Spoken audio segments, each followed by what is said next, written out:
தமிழகத்தின் துணை முதலமைச்சரும் திமுக இளைஞரணி செயலாளருமான உதயநிதி ஸ்டாலினின் 48வது பிறந்தநாள் விழா தமிழகம் முழுவதும் திமுகவினர் சார்பில் கொண்டாடப்பட்டது.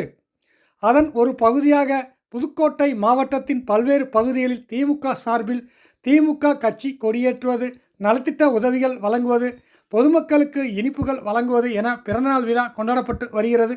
இதில் புதுக்கோட்டை புதிய பேருந்து நிலையத்தில் நகர திமுக இளைஞரணி அமைப்பாளர் கணேஷ் ஏற்பாட்டில் பொதுமக்களுக்கு இனிப்புகள் வழங்கப்பட்டது.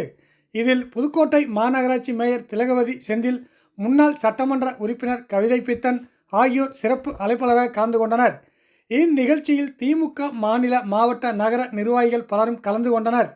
அதேபோல் கேகேசி கல்லூரி அருகே புதுக்கோட்டை மாநகராட்சி மேயர் திலகவதி செந்தில், துணை மேயர் லியாக்கத் அலி ஆகியோர் துணை முதலமைச்சர் உதயநிதி ஸ்டாலின் பிறந்தநாளை முன்னிட்டு தூய்மை பணியாளர்களுக்கு உணவு வழங்கப்பட்டது. தூய்மை பணியாளர்கள் மகிழ்ச்சியுடன் உணவை வாங்கிச் சென்றனர்.